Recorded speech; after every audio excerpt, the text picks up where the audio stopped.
aparigraha, the power of aparigraha, which is non-possessiveness. So aparigraha actually encourages us to let go of all the attachments that we have, whether it is material possessions that we have or any outcomes related to that.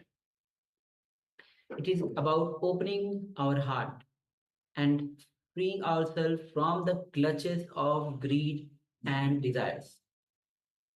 When we apply aparigraha in our life, we cultivate a sense of inner freedom and peace, allowing us to experience life without the burden of ownership. So, as we engage in aparigraha, that lets us live life which is true with true abundance, and that lets us teaches us the true abundance comes from not accumulating possessiveness, but from recognizing the richness within ourselves and the connections with ourselves and the connection with others. So let's enter into this revelation by Swamiji on aparigraha, which is the non-possessiveness.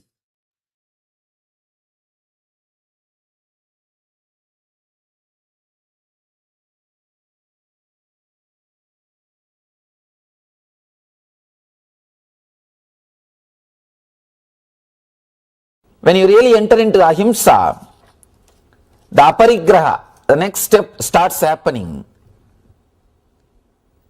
Let us see that sutra, aparigraha sutra.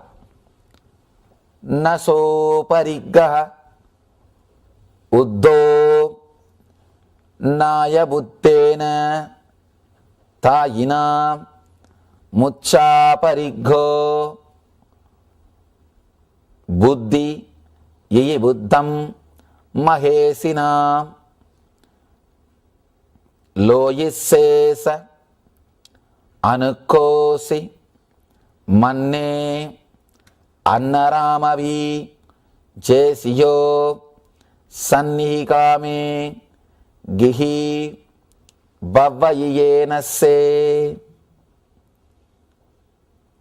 Let me give you the translation. Parigraha does not mean to go have clothes and other items of basic need, but to have attachment towards this is parigraha. Beautiful.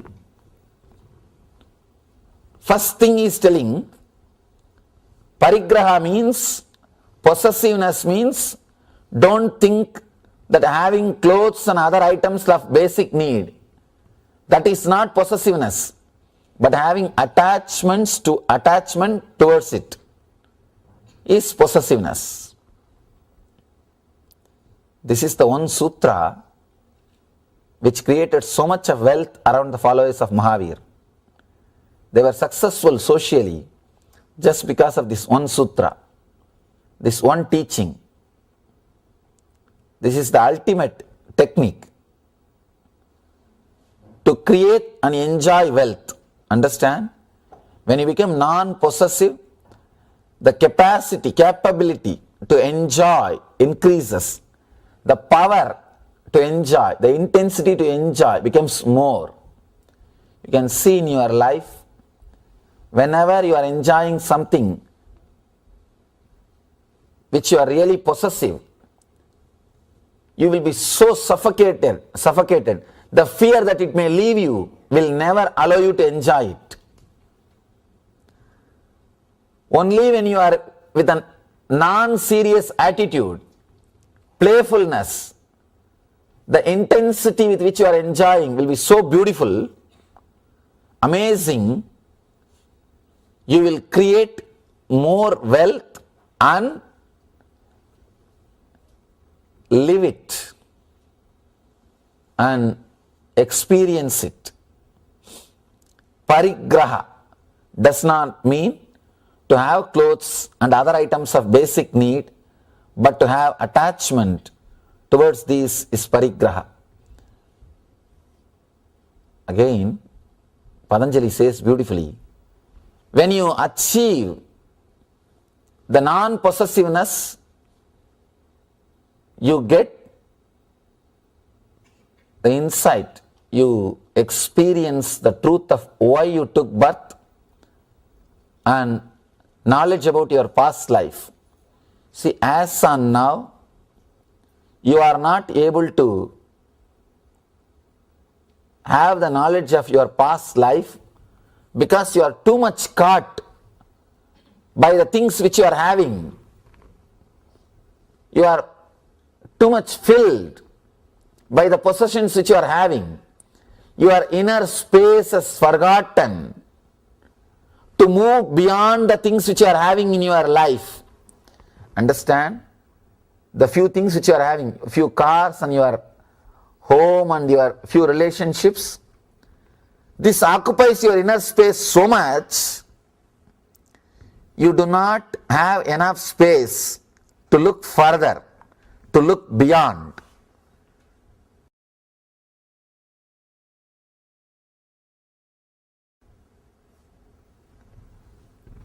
One more important thing, whenever you are possessive of something, be very clear, you are binding yourself, you are putting a boundary for yourself. You are not allowing the further expansion. You are stopping, you are curtailing the possibility for growth. Any possessiveness is curtailing the possibility for growth. That is why a possessive person suffocates himself and suffocates others. Whoever is around him or her, he or she suffocates the other person also.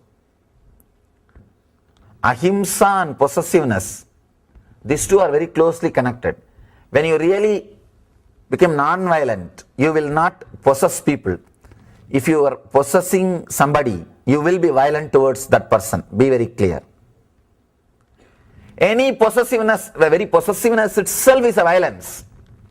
Because the moment you possess, you reduce that person from energy to matter. Only matter can be possessed. You can possess this chair. You can possess this table. You can keep it wherever you want. It will be there as it is. But you can't possess a living being. If you do, you are reducing that living being from energy to the person, from energy to matter. Possessiveness is violence. Parigraha is himsa. That is why Mahavir touches ahimsa first before talking about aparigraha.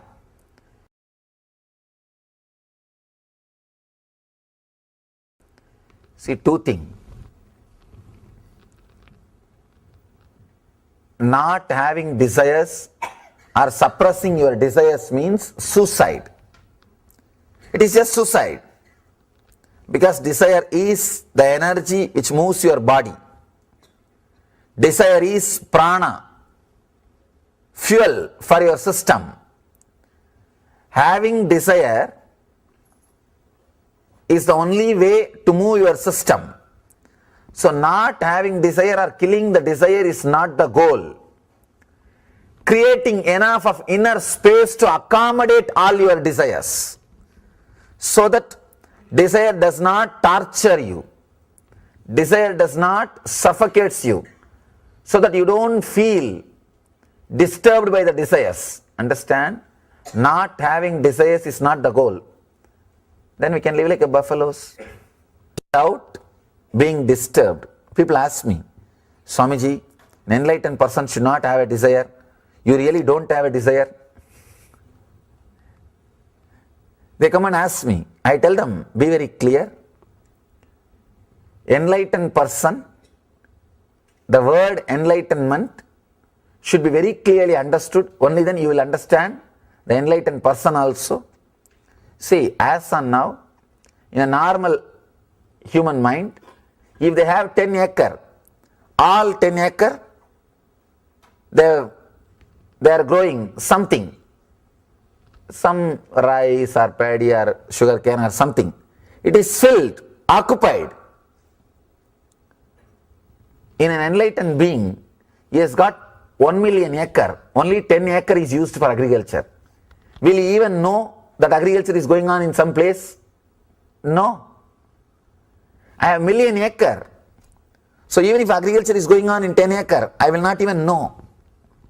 Same way, enlightened being has got so much of inner space, the 10 acre is like a negligible. The inner chattering which is happening is negligible. All you need to do is expand the inner space. I am not telling you to kill all the, destroy the agriculture which is happening in 10 acre. No. That will lead you to tamas, means depression and inertia. That will lead you to tamas and depression. I am not telling you to destroy the agriculture which is happening in the 10 acre. No, I am telling you to expand the inner space so that the 10 acre sound will not disturb you. The noise which is being created in the 10 acre agriculture will not disturb you. You will not feel suffocated. You will have more space. You will feel expanded. You will feel the fulfillment. Aparigraha does not mean not having the basic items, basic things, no. But creating a bigger inner space. How to? How to do? Whenever you feel that you are possessing something, decide very clearly to unclutch from it consciously. Visualize how your life will be without that object or that person. Sometimes you may think, oh, I can do without it. That's all. Then perfectly all right. Sometimes you may have little suffering. Go through that suffering, that moment itself.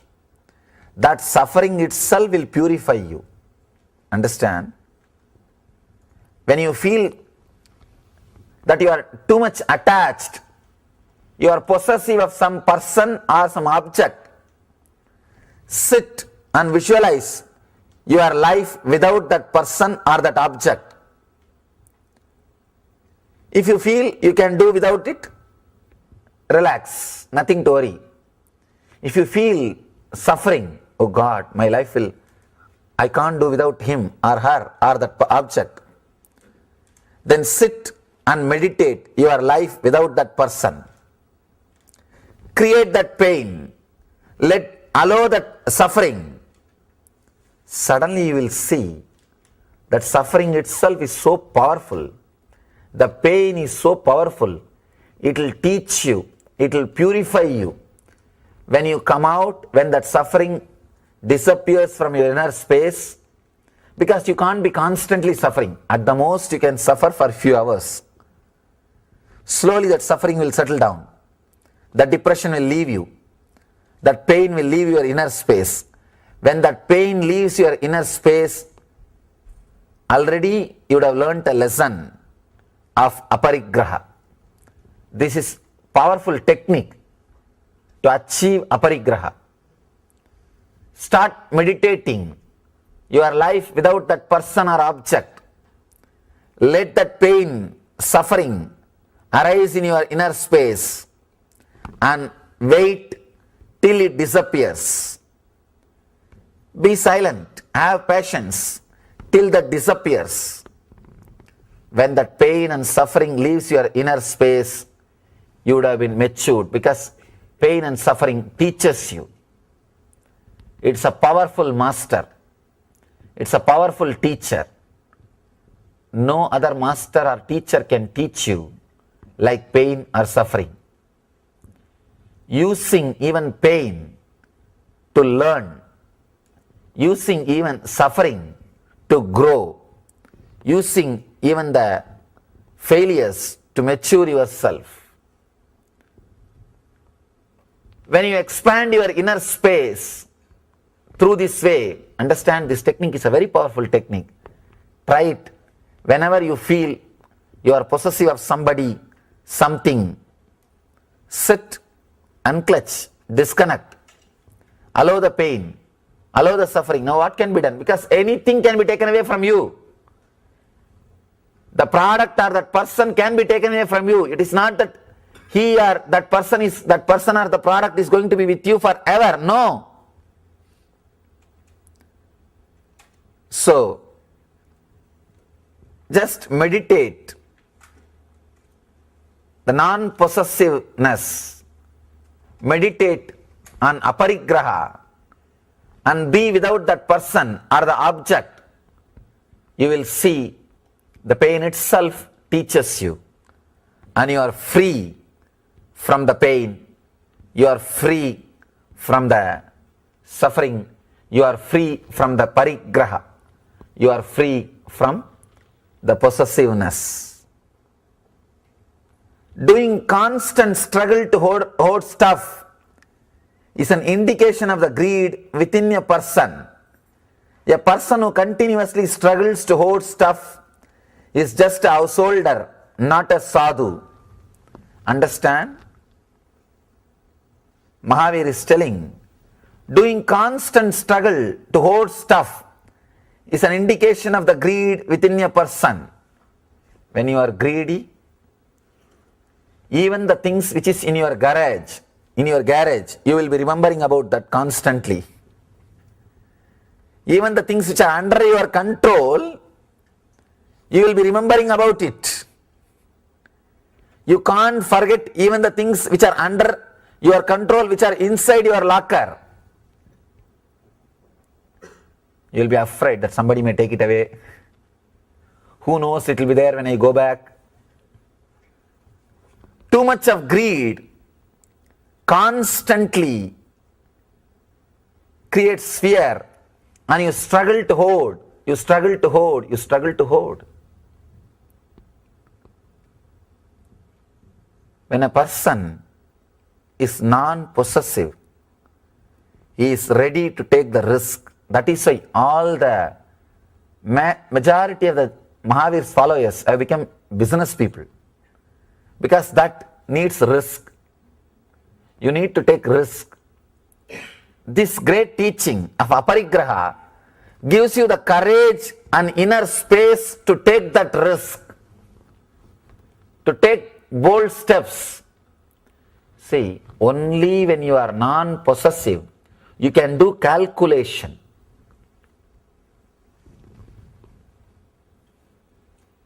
Usually the doctors don't treat their own family because they will be too possessive. They can't see the truth. The objectivity will be lost. Same way, if you are possessive of something, you can't put that thing at stake. Person who is too possessive about his life will not do anything which expands his life. He will not take any risky. He will not do anything which is risky. When you don't do anything which is risky, you are nothing more than a buffalo.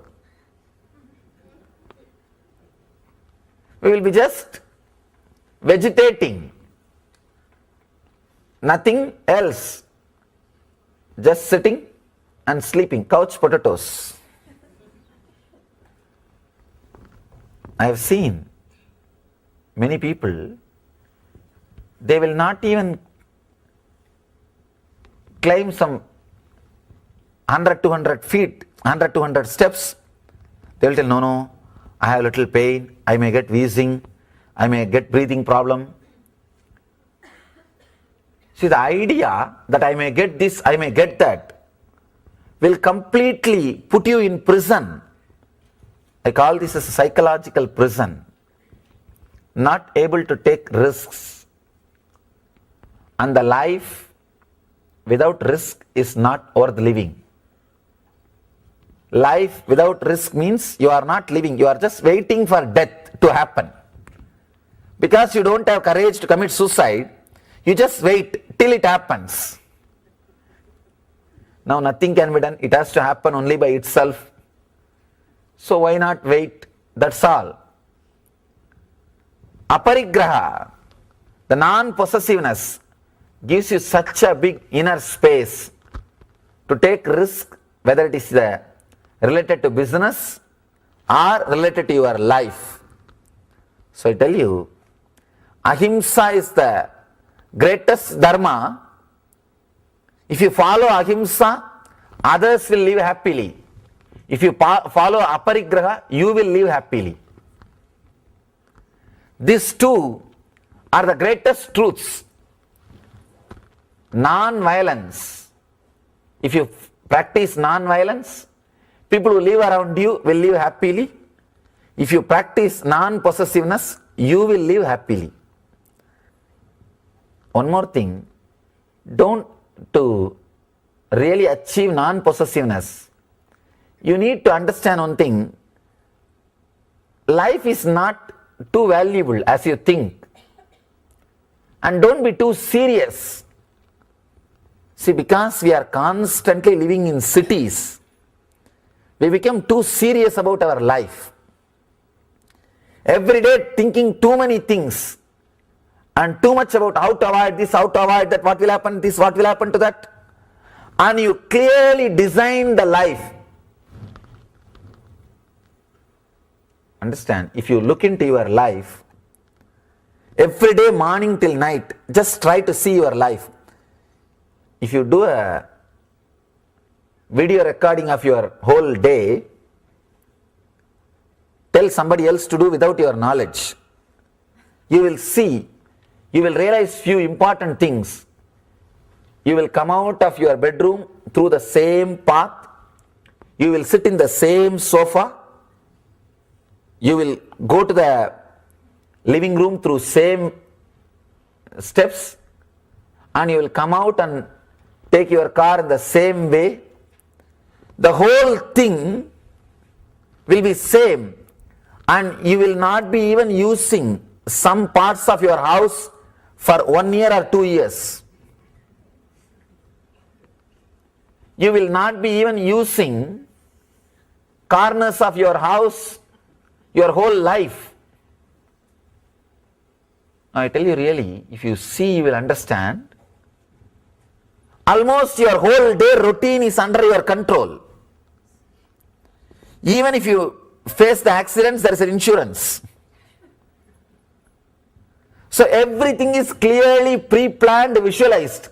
No place for God. Because you did everything. Now where is the place for Him? You do not allow divine to intervene. Why it is not happening in our life? Especially people who live around me, they get a little jealous of miracles happening around my life. Because whatever I tell becomes true. Every other day this is happening. One day you can say coincidence. And every day when this happens, these guys become a little jealous. What is this? How so many miracles are happening around you, but not around us? Because I am allowing God to intervene. I am not planning out and out. I leave little gaps so that He can do something. Miracles do not happen in your life because you plan for your life completely, thoroughly.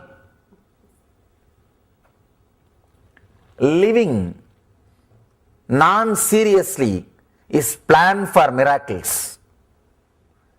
Living in a playful way is plan for miracles. Understand? If you live a little playfully, it's okay. If you live a little non-seriously, you will attract so many beautiful miracles in your life.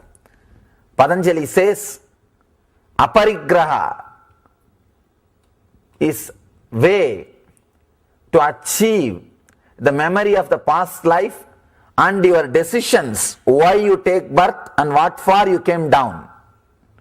And I tell you, aparigraha is the amazing way, best way to create miracles in your life, to attract miracles in your life.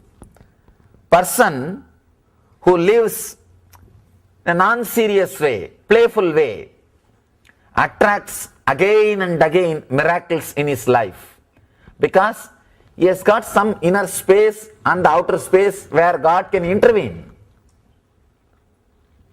It is not that his whole life is packed. No. If you yourself have thought about, visualized and decided, then he thinks, all right, he is managing, why to interfere unnecessarily? And you may say, you may put a board, no entry also, who knows? That is the reason he feels he shouldn't interfere. Live a little playfully.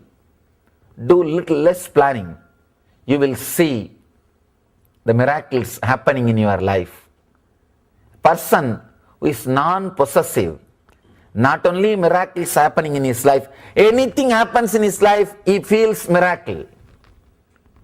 Because he doesn't possess anything. He doesn't take anything for granted. He doesn't claim anything is his birthright. Even taking birth is not your right. What about birthright? The word birthright is the wrong word. Nothing can be birthright because taking birth itself is not your right. It's not under your control. Then how can you say something is your birthright? No. Word birthright should be removed. There is nothing for which we have a right or claim. No. Person who is established in non-possessiveness, aparigraha, not only regains the past memory, he realizes again and again and again he is doing the same nonsense of catching some people and catching some property and saying this is my house and this is my boundary, this is my husband, this is my wife and this is my son and this is my daughter, and suddenly he dies, goes to other place and again catches everything. One more psychodrama. And again you die and catch one more. By that time you are almost ready with your husband, daughter, son, grandson, enough of your boundary, property, everything. Life says, now chalo, bas. Relax. And over. You realize again and again you are doing the same thing. The moment you understand again and again you are doing the same thing, you decide strongly to jump out of this cycle. Anybody who decides strongly to jump out of this cycle is liberated. Understand? For liberation, all you need is only one thing, strong decision to jump out. Clear no to society, clear no to the same cycle of birth and death. Aparigraha directly leads you to enlightenment. Aparigraha can happen only with a matured soul. You don't possess now all the toys with which you played. Do you possess? No. You don't possess your toy car with which you played. But at the age of 6 or 7, that was your life. If your mother snatches it away from you and says, hey, go and eat, it is time to eat, enough you played. You say, no, I don't want food. I don't want you also. Get lost. Give my give my toy. Give my car. That time it was more near and dear to you than your mother and food. Now you are grown out of it. Simply the aparigraha has happened. It's not that you don't have the toys. You may have even in your house, but you are not remembering about it. You are not possessive about it. You are not possessive. But you are possessive of little bigger car. You have grown out of the 6-inch car and now you are caught with a 6-feet car. If you expand your inner space, you will grow out of this also. Yes. So if you grow your inner space, you will grow out of this also. And someone says that aparigraha. Through aparigraha, you directly aparigraha leads you to enlightenment. And let's understand the parigraha, as Swamiji has beautifully explained. Parigraha means possessing, having attachment to anything, whether it is the object or a person. Having the attachment itself is parigraha. And the ultimate technique to create wealth. Swamiji says that just by this technique, having attachment to any object or thing, that is a parigraha. That is parigraha. Using this technique, so many people who followed Mahavira got created a lot of wealth, because nothing. When moment you remove the attachment, you can have anything, any number of items, any number of people, but you will not be possessing those items or the things or the people. And but the thing is, whenever you possess, means whenever you possess a thing or a person, you are not growing. You are putting a boundary to yourself. You are limiting yourself. And when you are in aparigraha, you are expanding, you are growing, you are not putting, you are breaking your limitations. So Swami says that aparigraha is a direct way that leads you to enlightenment. And Swami says that only a matter can be possessed. The moment you cannot possess a being, the moment you start possessing a being, you reduce that being to a matter. All right. So with this, let's enter into the internalization exercise. Yes, so this is once again an internalization exercise, a technique in relation to aparigraha, non-possessiveness. So this is going beyond desires. And let us once again start with the sutras of Mahavira. So let us once again remember this beautiful chant. So if you can chant along with me. Namo Arihantanam, Namo Siddhanam, Namo Ayariyanam, Namo Uvajayanam, Namo Loe Savasahunam, Esho Panchnamukaro, Savapavapahnasano, Mangalancha Savesin, Padamam Havai Mangalam. So let us remember, I bow to the enlightened souls. I bow to the liberated souls. I bow to the religious leaders. I bow to religious teachers. I bow to all monks of the world. These 5 salutations are capable of destroying all the sins, and this is the first happiness among all forms of happiness. So let's understand that when Mahavira says drop your desires and don't possess, means aparigraha, living in non-possessiveness. If you don't practice it and directly start arguing, how can I live without possessing things? It is life negative. It is not possible. You'll create all sorts of words. But if you really understand what Mahavira says and start living in non-possessiveness, if you clear your inner space and make yourself a non-possessive being, suddenly you will see so much of inner space is available. Swami says very beautifully that desires, you should not drop the desires, or actually desires cannot be dropped and desires cannot be suppressed. You have to increase your inner space so that these desires doesn't disturb you. Desires are also there, but your inner space is so vast that these desire doesn't disturb you. So I say that you cannot move your body unless you have a desire. The moment you move a body, you are having a desire. So having a desire is not wrong. Suppressing and what you have to do is creating the large inner space, bigger inner space. Yes, you will take many risks, because as long as a person thinks that the wealth he's having is too valuable to lose. As long as he possesses, he will never take any step in life. He will not allow the flow happening in his life. Understand, currency means that which is flowing.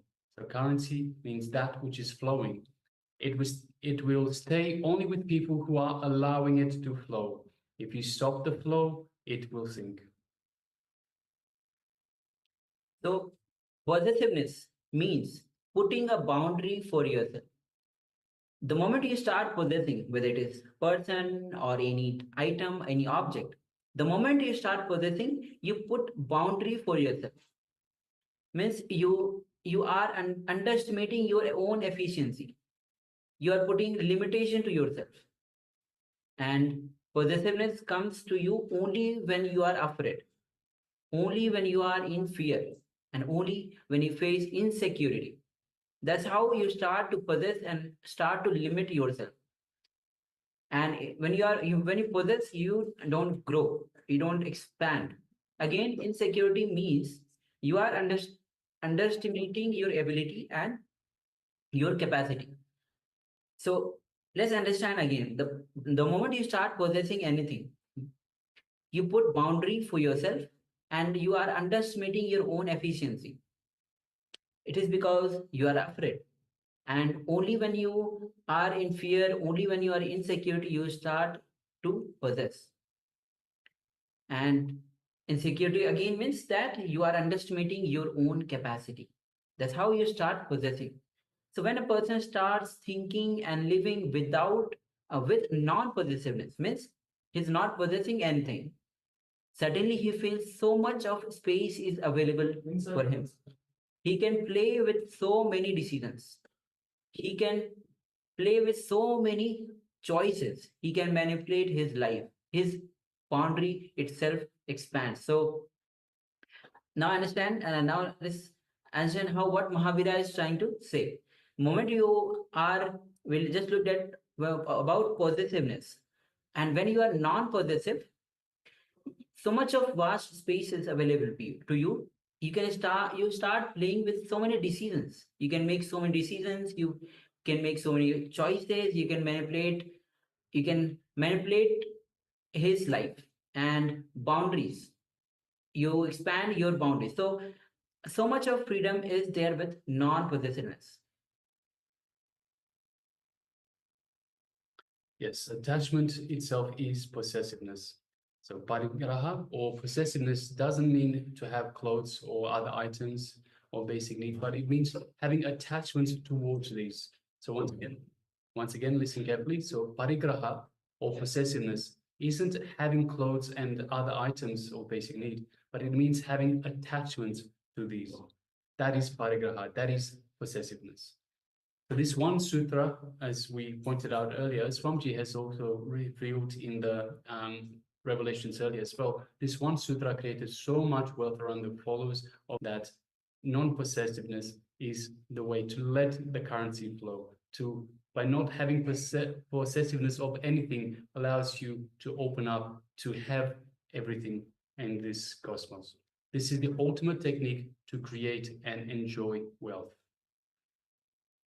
So when you become non-possessive, the capability to enjoy increases.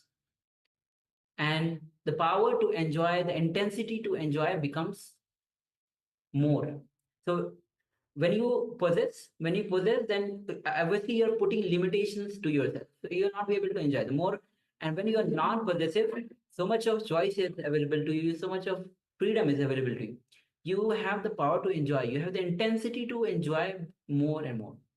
You can see in your life, whenever you are enjoying something of which you are really possessive, you will be so much suffocated because of that possessiveness. The fear that it might leave you will never allow you to enjoy it. That is the reality. You can actually just look into your life and remember those things that you are possessing, and you'll feel that how you feel so suffocated, having the fear that it might leave you someday or might end something. So that is the thing with the possessiveness. So only when you are in the non-serious attitude, playful attitude with intensity with which you are enjoying will be so beautiful and amazing. You will create more wealth and you'll live it. You'll experience it.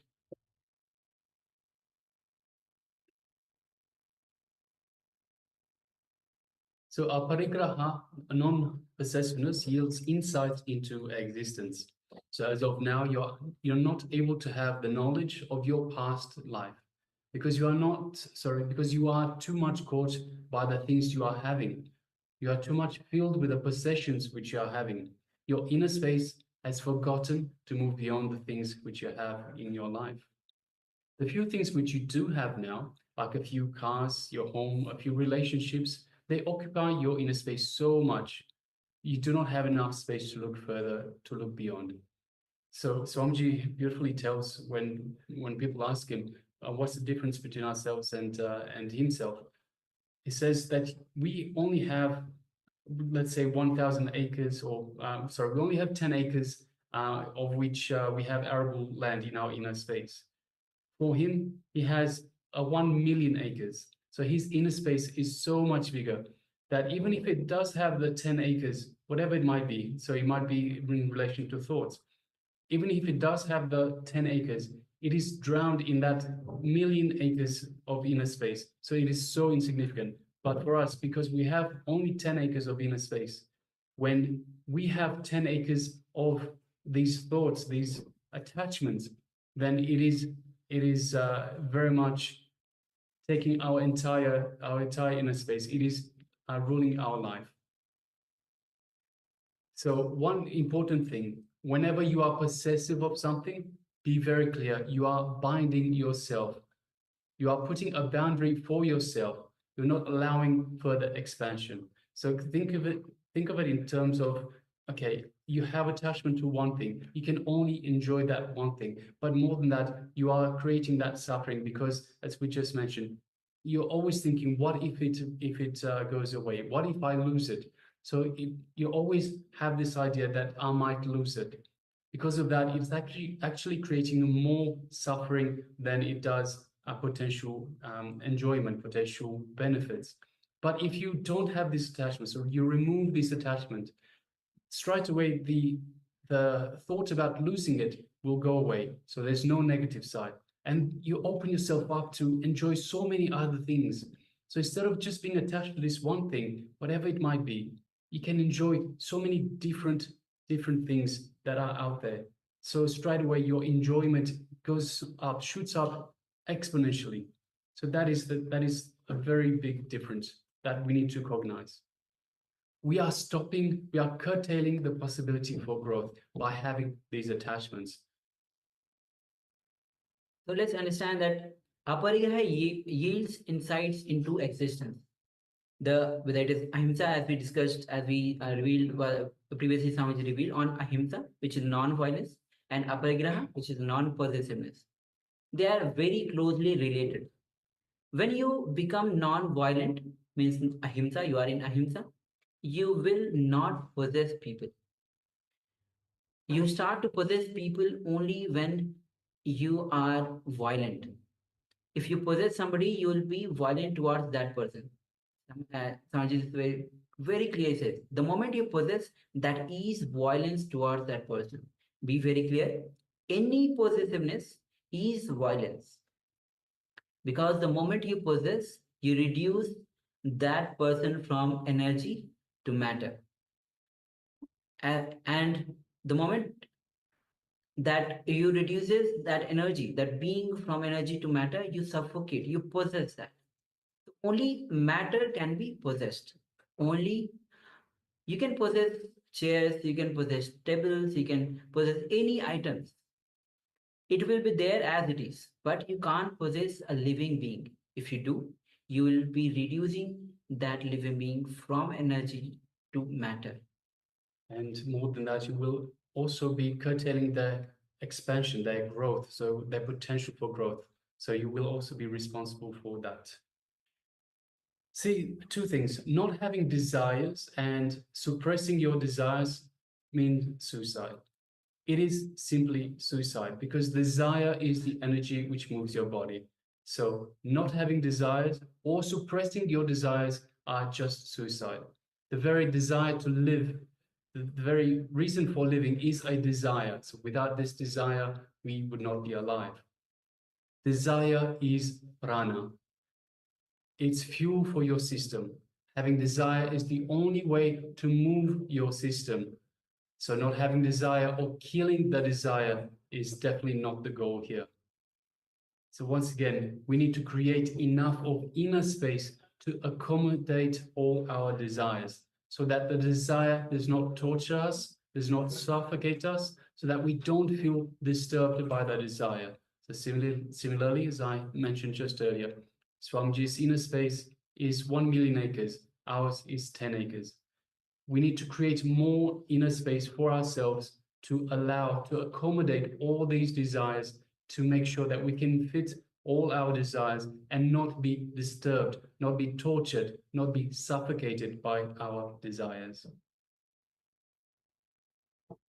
So let's understand that, with example, if a normal human being has 10 acres of space, as it was mentioned before, in all 10 acres, they are growing something, some rice, some wheat, or sugarcane, or something that is being grown in that 10 acres. It is filled, it is occupied. That whole 10 acre is just filled and occupied. In the case of an enlightened being, he has 1 billion acres of land, but only 10 acre is being used for the agriculture. Will he even know that agriculture is going on in some place? In that 1 million acres, just 10 acres is being used? No. The enlightened being has so much of inner space that 10 acre is negligible. The inner chatter is which is happening is negligible.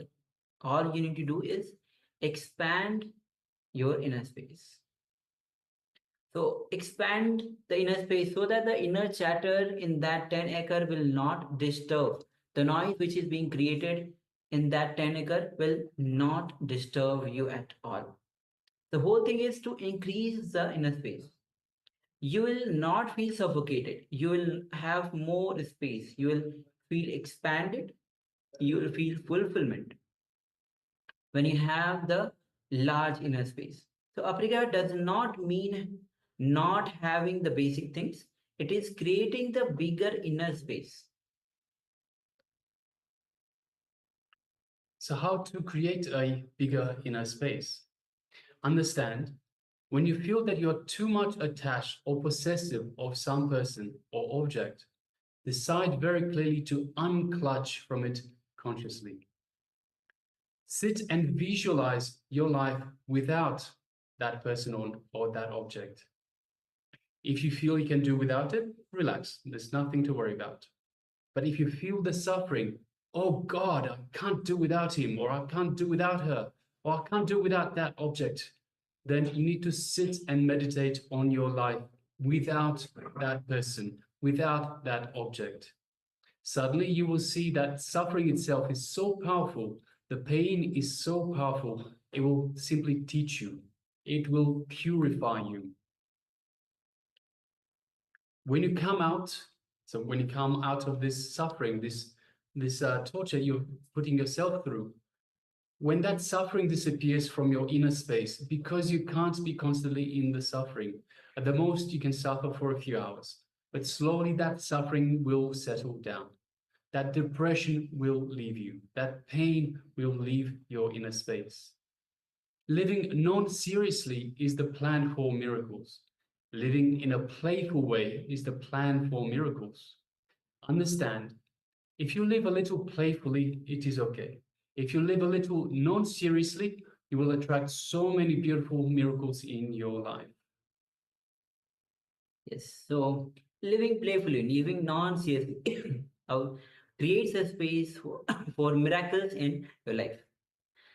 Now, let's understand what Maharishi Patanjali says about aparigraha. Maharishi Patanjali says, aparigraha is the way to achieve the memories of past life and to know about your decisions, like why you took the birth and what for you came down. Aparigraha is the amazing way, the best way to create miracles in your life, to attract miracles in your life. Understand one thing, ahimsa makes all the people around you blissful. Aparigraha makes you blissful. Yes, I think we need to hear Yes. that one more time. So ahimsa makes all the people around you blissful, but aparigraha makes you blissful. Yes. So please make sure you cognize this. Ahimsa makes everyone around you blissful. Aparigraha makes you blissful. It's a very important cognition. Whenever you are alone, just sit for half an hour and visualize your life without the objects and the people around you of which you are possessive. If you are possessive of some person or some object, just remove that from your life and sit. So for half an hour, just visualize your life without that person, without that object, whatever it might be, and allow any suffering, any pain which comes to you, just allow it to come. Go through it consciously, face that pain, face that suffering, allow it to come. This pain will teach you. So let's enter into exercise to create the bigger space in you. We have been talking about to create the bigger space. So let's enter into the internalization exercise to create the bigger space, in bigger inner space. So you can have your notebook, you can pen with you ready so that we can start the exercise.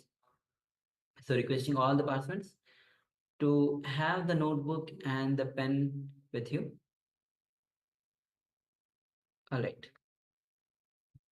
Now sit for a few minutes and visualize your life without objects and persons which you are possessive about. So just take a few minutes and visualize.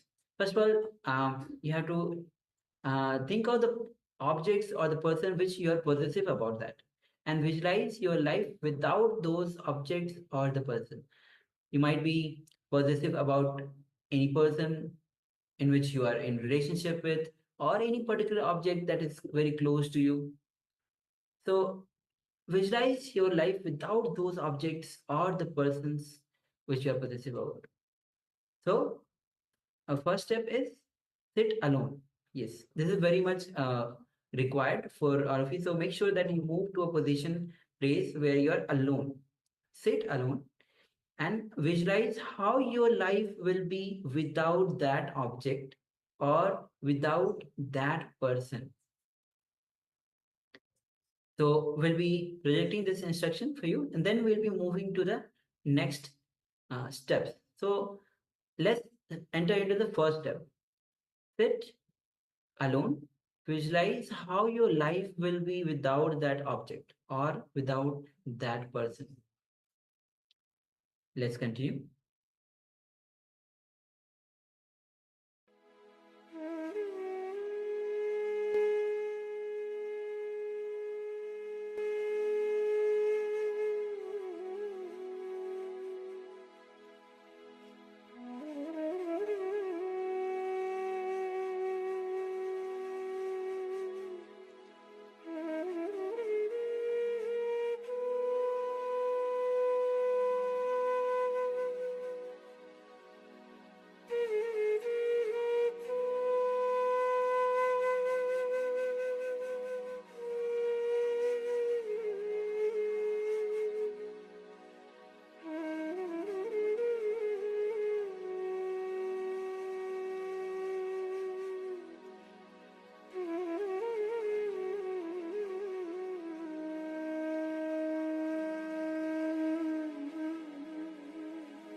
Now, if you can do without it, then it's perfectly all right.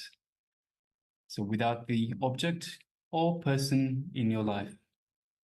However, if you find you have a little suffering, create that pain and allow that suffering to happen. Suddenly you will see that that suffering itself is so powerful. The pain is so powerful that it will teach you, it will purify you. So continue meditating on your life without that person or object, and let that pain, that suffering arise in your inner space. And just wait till it disappears. Be silent, have patience, and wait till it disappears. Let us continue.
Now, when you come out, the suffering will settle down. The depression will leave you, and that pain will leave your inner space.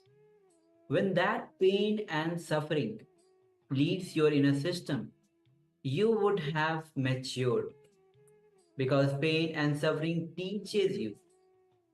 It is a powerful master. It is a powerful teacher. No other master or teacher can teach you like pain or suffering can teach you. You can use that pain to learn, use the suffering to grow, use even failures to mature yourself.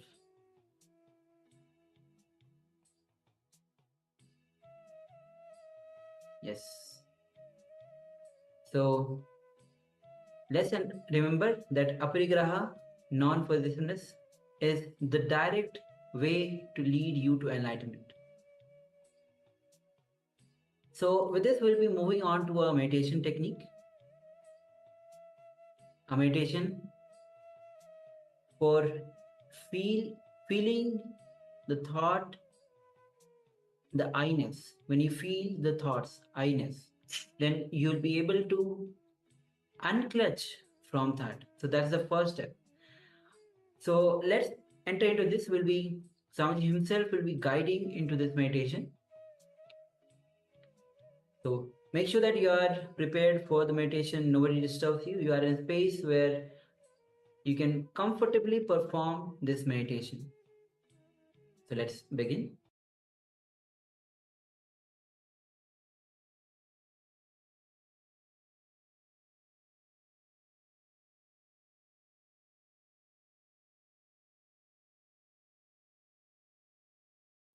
Feel my thought, I-ness, internal organs, me. Sit and feel. When thought raise, when some thoughts are coming up, which internal organ feels that thought? Sometime when the thoughts related to love or beloved comes, you will feel that this area. When a deep worry comes, you will feel the navel, this area. When shaking fear, when the fear happens to you, you will feel the Swadhisthana chakra, hara area. When the fantasies are awakened, you will feel the Muladhara area. With different emotions, you will feel different internal organs. Mahadeva is saying, just feel, that's enough. You have an automatic biointelligence which will automatically heal the pain the moment you feel the pain. For example, you have some worry and you feel that worry is starting from the navel and there is a irritation and pain. You don't have to do anything, just feel that pain. Suddenly you will see body heals the pain and drops that worrying thoughts. Body, if it is allowed to heal itself, it will not only heal the symptom, it will heal the root also. Disease itself, only when you are not allowing the natural healing process, when you don't have patience, time or trust over your body does not heal, and all the things you try to do heals only symptoms. Here, Mahadeva says, allow the body to heal itself by feeling, not doing anything else. You will suddenly see, not only it heals the symptoms, it heals the disease itself. Whenever thought raises, just see which part you are feeling that some movement, which part is first getting the impact of that thought, which part is feeling the thought happening. See that? Then you will see suddenly, automatically the healing starts happening in that part. Feel, understand, don't think, feel. My thought, I-ness, internal organs and me. And another one beautiful thing in the sutra, Mahadeva says, when you start feeling the thoughts, the organ, physical organ which is touched or which feels the thought, and allow that body to heal itself, he says, in that healing energy, you will feel my very self. He says, you will feel Mahadeva. If you are able to heal yourself, understand you already had a glimpse of Mahadeva in you. Shiva energy has already started oozing, already started coming out of your system. You had already a connection to Mahadeva. Even if you had one self-healing experience through this technique, Mahadeva says you are initiated. You are initiated. Now courageously you can say Shivoham, Shiva is in me, the I consciousness is Shiva. All you need to do, let me describe the technique. When you just sit, naturally some thought will come. Just see from where the thought is rising or which part is getting some movement or irritation or any feeling through that thought. You will see one by one, each thought creates some sensation in some internal organ in your body. Try to see the thoughts are, which thought is connected to which sensation happening inside your body. Try to settle down to the internal organ which is feeling the sensation by the thoughts which are coming out of your system. Please close your eyes.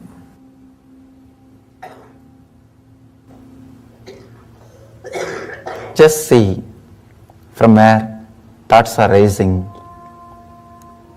and where you are feeling the sensation because of the thoughts.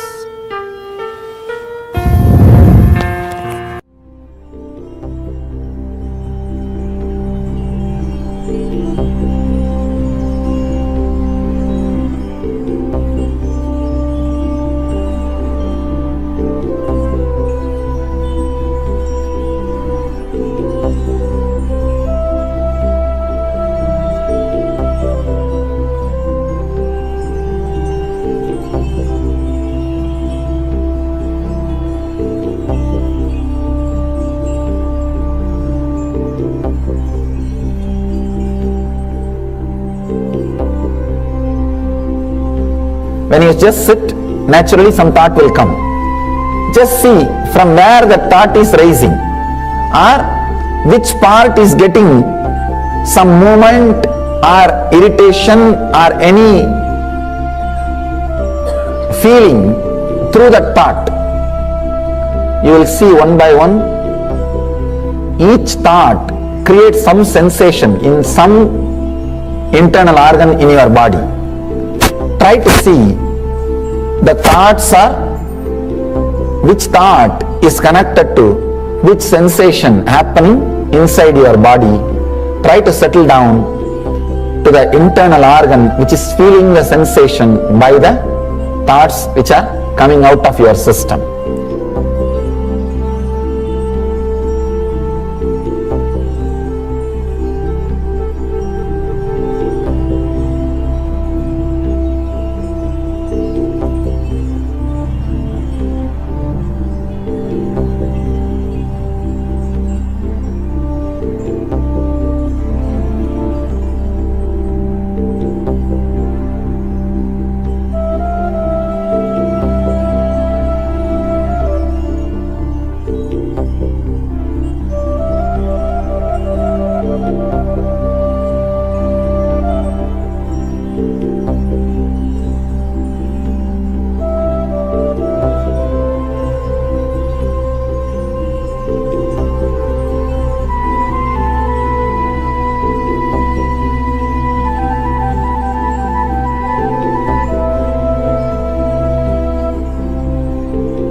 When you just sit, naturally some thought will come.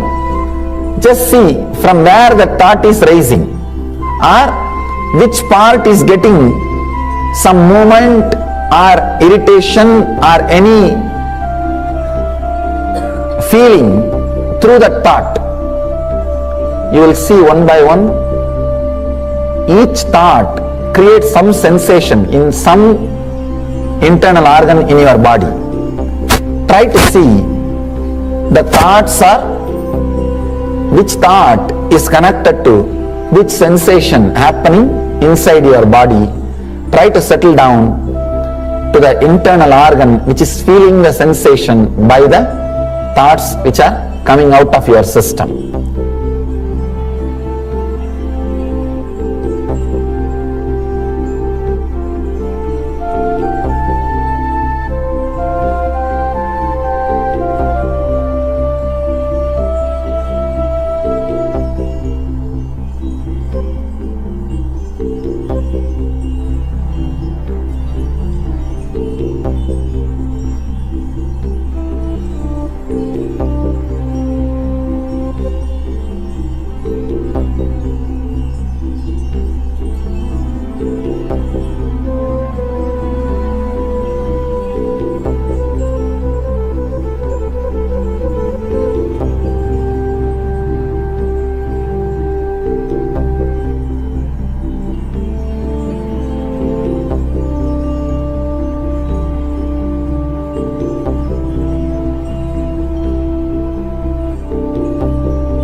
When you just sit, naturally some thought will come.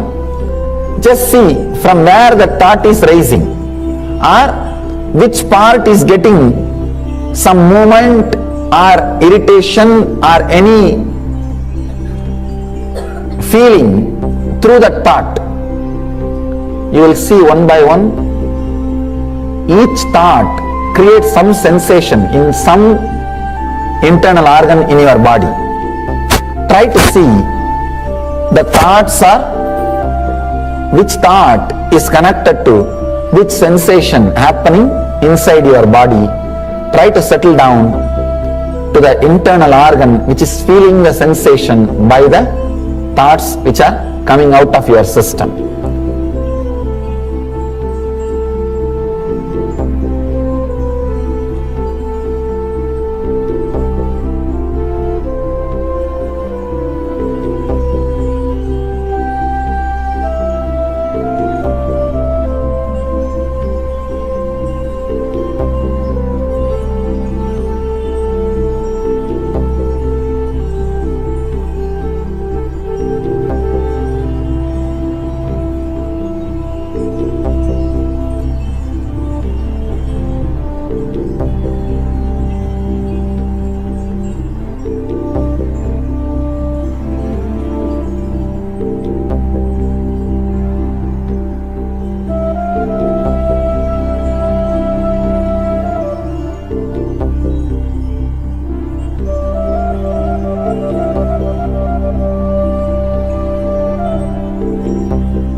When you just sit, naturally some thought will come. Just see from where the thought is rising, or which part is getting some movement or irritation or any feeling through that thought, you will see one by one, each thought creates some sensation in some internal organ in your body.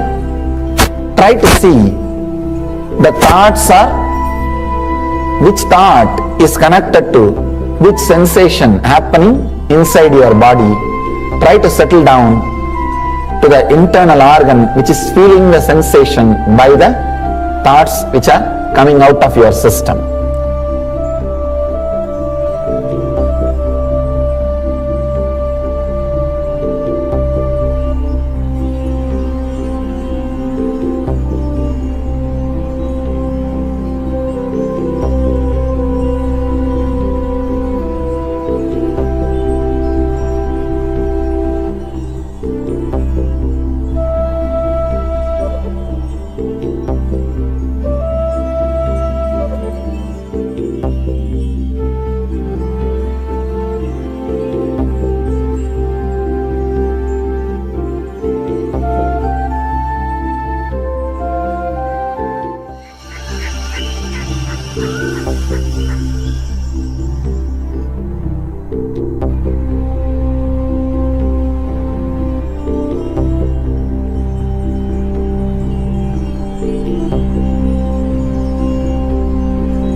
When you just sit, naturally some thought will come.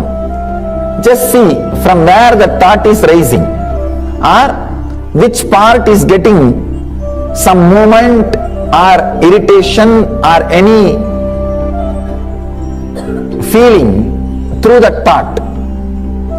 You will see one by one, each thought creates some sensation in some internal organ in your body.